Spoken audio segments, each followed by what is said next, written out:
अस्सलाम वालेकुम स्टूडेंट, कैसे हैं आप लोग। उम्मीद करता हूँ सब लोग ठीक होंगे, खैरियत से होंगे। तो स्टूडेंट, आज की इस वीडियो में हम बात करेंगे CS 304 object oriented programming assignment number 1 के बारे में, जिसकी ड्यू डेट है 8 नवंबर 2024 तक। आप लोगों ने इस असाइनमेंट को सबमिट करवाना है। अभी आप लोगों के पास ऑलमोस्ट 7 से 6 डेज हैं और ये 20 नंबर की असाइनमेंट है, तो इसको आपने अच्छे से करना है। बाकी अगर आप जॉब वाले स्टूडेंट हैं या किसी भी मसरूफियात की वजह से आप अपनी ये असाइनमेंट या CS के किसी भी सब्जेक्ट की असाइनमेंट मुझसे बनवाना चाहते हैं, तो सामने स्क्रीन पे मेरा व्हाट्सएप नंबर है 0344976731 इस पर रब्ता करके आप असाइनमेंट CS के तमाम सब्जेक्ट की बनवा सकते हैं। अब बात करते हैं इस असाइनमेंट के बारे में। इसको आपने सबमिट कैसे करना है, तो यहाँ पे आपके टीचर ने सबमिशन इंस्ट्रक्शंस दी हुई हैं। इनको आपने लाजमी पढ़ना होता है। इसमें उन्होंने बोला है कि आपको अपनी असाइनमेंट डॉस फार्मेट या डॉस एक्स फार्मेट में जमा करवानी है। ये बेसिकली MS वर्ड की ही फार्मेट होती है। अगर आप एडवांस MS वर्ड यूज़ कर रहे हैं तो फिर वो फार्मेट हो जाती है डॉस एक्स में। अगर आप कोई पुराना वर्जन यूज़ कर रहे हैं तो वो डॉट डॉस में सेव होती है।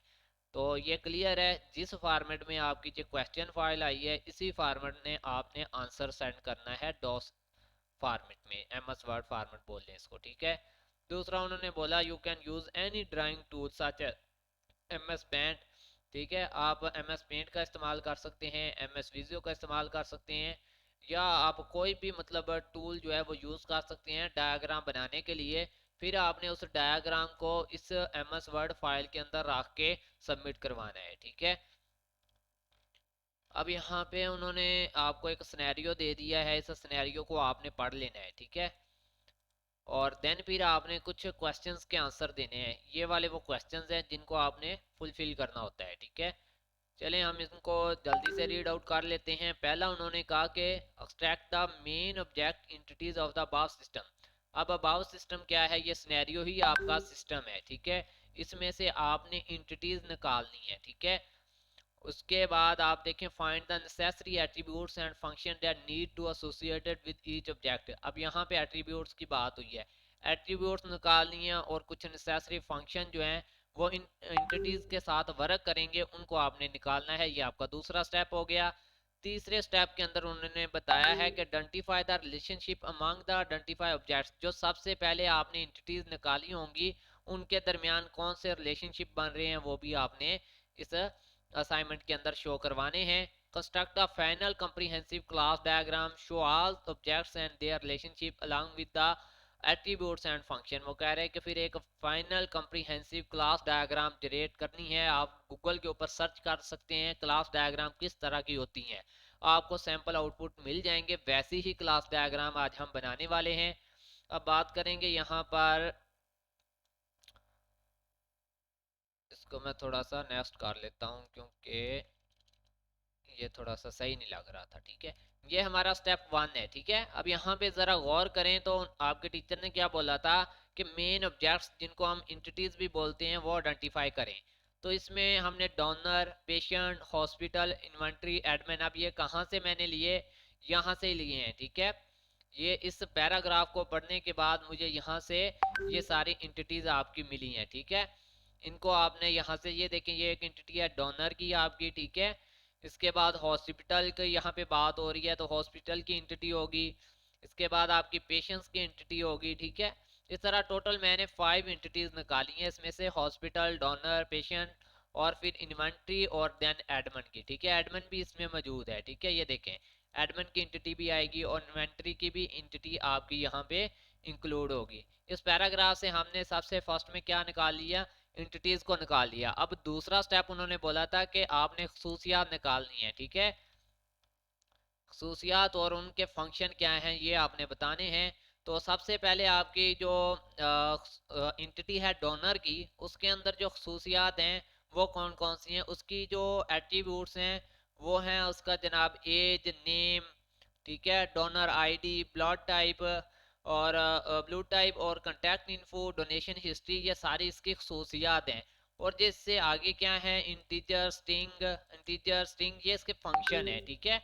तो उन्होंने कहा था अलोंग विद फंक्शन, तो इसलिए जो भी हम एट्रीब्यूट बताएंगे जिस भी इंटिटी के उसके साथ उसका फंक्शन भी बता देंगे, तो ये डोनर आईडी बेसिकली क्या होगा, आपका फंक्शन है, ठीक है, जो कि एक इंटीजर है, फिर नेम है, इसके साथ स्ट्रिंग का फंक्शन है, फिर एज है, इसमें भी इंटीजर का फंक्शन है, और सॉरी ये डाटा टाइप्स थी, ठीक है, फंक्शन थोड़ा नीचे लिखे हुए हैं, ये डाटा टाइप्स थी, ठीक है।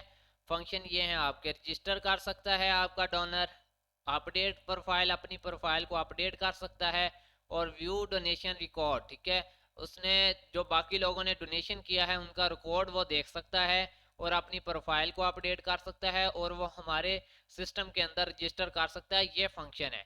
और इससे आगे आई थिंक मैं इनको बोल रहा था फंक्शन, ये डाटा टाइप्स थी, ठीक है, ये डाटा टाइप्स हैं आपके, ये जो स्ट्रिंग, इंटीजर और ये बाकी ये फंक्शन है आपके, ठीक है, और ये ऊपर वाली एट्रीब्यूट्स हैं। अब नेक्स्ट देखें तो ये आपका क्या है, सेकंड एंटिटी है पेशेंट की, इसके अंदर ये एट्रीब्यूट्स हैं और ये उसके फंक्शन है।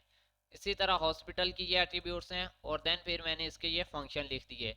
इन्वेंट्री की बात करें तो ये उसके एट्रीब्यूट्स हैं और ये उसके फंक्शन है। एडमन की बात करें तो ये इसकी एट्रीब्यूट्स हैं और ये उसके फंक्शन है। आप चाहें तो साथ में डाटा टाइप लिखें, चाहे तो ना लिखें, ठीक है, ये ज़रूरी नहीं है, लेकिन एट्रीब्यूट्स और फंक्शन जो हैं वो लिखना ज़रूरी थे, ठीक है। तो उम्मीद है कि आपको सेकंड स्टेप की समझ आ गई होगी। अब बात करेंगे तीसरे स्टेप के बारे में, जो कि हमने रिलेशनशिप क्या बन रहे थे इंटिटीज के दरमियान, ठीक है। आप यहाँ पे ऑब्जेक्ट्स की बजाय अगर इंटिटीज का वर्ड यूज करें तो ये बेस्ट रहेगा, ठीक है। तो यहाँ पे मैंने आई थिंक ऑब्जेक्ट यूज किया हुआ है, तो आप जहाँ जहाँ भी ऑब्जेक्ट है साथ में इस तरह से इंटिटीज भी लिखेंगे। बेसिकली क्लास डायग्राम में हम इनको इंटिटीज ही बोलते हैं, ऑब्जेक्ट्स नहीं बोलते, ठीक है। जब डायग्राम बना रहे होते हैं ना, तो बेसिकली इनको इंटिटीज कहा जाता है, ठीक है। ये जो ऑब्जेक्ट्स होते हैं आपके मेन, इनको इंटिटीज कहते हैं, तो हम यहाँ पे इंटिटीज मेंशन कर देते हैं साथ में, ठीक है। तो ये था आप लोगों का step number 3। Donor has one two many relationship with donation, ठीक है। डोनर का जो डोनेशन के साथ है वो वन टू मैनी का रिलेशनशिप है। वो कैसे, जैसा कि एक डोनर मैनी यानी कि ज्यादा टाइम डोनेशन दे सकता है, यानी कि वो डोनेट कर सकता है, अपने मल्टीपल डोनेशन ज्यादा दे सकता है, एक से ज्यादा दफा, ठीक है। एडमन क्या कर सकता है, एडमन का जो रिलेशनशिप है इन्वेंट्री और डोनर के साथ, और वो एसोसिएशन का है, ठीक है, एसोसिएशन का रिलेशनशिप। इसके आगे पेशेंट का क्या है, पेशेंट सबमिट कर सकता है रिक्वेस्ट, तो इसमें सबमिट रिक्वेस्ट का एक रिलेशन बन गया आपका, which is manage by the Edmund, ठीक है। एडमन के साथ आप लिख देंगे कि मैनेज कर सकता है, वो क्या कर सकता है, एडमन और पेशेंट का जो रिलेशनशिप बनेगा वो मैनेज का बनेगा, और पेशेंट और एडमन का जो बनेगा वो आपका बनेगा सबमिट रिक्वेस्ट का। अब यहाँ पे इन्वेंट्री की बात करें तो इन्वेंट्री को एडमन चेक कर सकता है, और हॉस्पिटल की बात करें तो इसमें व्यू का बनेगा डोनर के साथ, और नेक्स्ट डिटेल्स का बन जाएगा। इस तरह आपने जो है इनको लिख लेना है लाजमी। अब आखिरी स्टेप था डायग्राम जनरेट करना, जो कि यहाँ पे मैंने आपको बना के दिखा दिया है। आपने सेम एज इट नहीं बनानी, थोड़ी चेंज बनानी है, ठीक है। टूल कौन सा इस्तेमाल कर सकते हैं, ये एक वेबसाइट होती है draw.io, आप लिखेंगे तो यहाँ पर इस वेबसाइट के ऊपर आपने इसको बना लेना है, ठीक है। यहाँ पर ही मैंने इसको डिज़ाइन किया, आप यहाँ पे बना सकते हैं। ये ऊपर वाले बॉक्स में जो लिखे होते हैं ये बेसिकली आपके क्या होती हैं, एट्रीब्यूट्स होती हैं, ठीक है। और ये लास्ट वाले में जो लिखे होते हैं ये फंक्शन होते हैं। आप बेसिकली इसको कह सकते हैं, ऊपर वालों के साथ आप प्लस का साइन और नीचे वालों के साथ आप माइनस का साइन यूज कर सकते हैं, ठीक है। वैसे भी हम एट्रीब्यूट्स के लिए प्लस और फंक्शंस के लिए माइनस का साइन इस्तेमाल करते हैं जब हम डायग्राम बना रहे होते हैं, क्लास डायग्राम, ठीक है।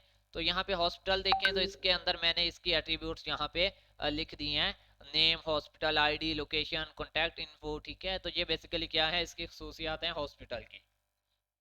और इंटीजर, स्ट्रिंग, ये इसकी डाटा टाइप्स हैं, और इससे नीचे ये इसके फंक्शन है, ठीक है। और ये सारी डिटेल आपको कहाँ से मिलेंगी, ये ऊपर मैं आपको बता चुका हूँ। जब आप इतनी असाइनमेंट बना लेंगे तो इससे अगली असाइनमेंट बनानी आपके लिए आसान हो जाएगी, क्योंकि सारा डाटा आपके पास मौजूद है। एडमन की एट्रीब्यूट्स, एडमन के फंक्शन, डोनेशन की एट्रीब्यूट्स, डोनेशन के फंक्शन, इसी तरह हर इंटिटी के फंक्शन और एट्रीब्यूट्स आपके पास मौजूद हैं। आपने जस्ट डायग्राम बना के उनको आपस में मिला देना है, ठीक है। और लास्ट में जो मैंने आपको रिलेशनशिप बनाए थे रजिस्टर बाय का, व्यू का, हैज का, और फिर इसी तरह मैनेज का बताया था कि एडमन और पेशेंट के दरमियान मैनेज का बनेगा, तो इन्वेंट्री और एडमन के दरमियान चेक का बनेगा, ठीक है। तो वो सारे आपने रिलेशनशिप भी लिख देने, और इस तरह की एक डायग्राम बना के आपने अपने टीचर को सबमिट करवानी है। और फाइनल आपको फिर से बता दूं कि ये आपके patient, inventory, Edmund, donation, donor और हॉस्पिटल, ये बेसिकली क्या है, ये आपकी इंटिटीज हैं जिनको ऑब्जेक्ट्स कहते हैं। और ये जो सेकंड वाले बॉक्स के अंदर है ये बेसिकली आपकी खसूसियात हैं, एट्रीब्यूट्स हैं जो कि आपके पेशेंट या इन्वेंट्री या एडमिन या डोनेशन की हैं। और जो फाइनल बॉक्स होता है हर बॉक्स, ये एक पूरा बॉक्स है ना, इसका जो फाइनल बॉक्स है वो आपके फंक्शंस हैं, ठीक है, जो कि परफॉर्म कर सकते हैं आपके ऑब्जेक्ट्स या फिर इनको इंटिटीज बोलें जो कि आपकी इंटिटीज परफॉर्म कर रही हैं। और बाकी ये जो मैंने दिखाए हैं 1101, ये बेसिकली रिलेशनशिप होते हैं, ठीक है।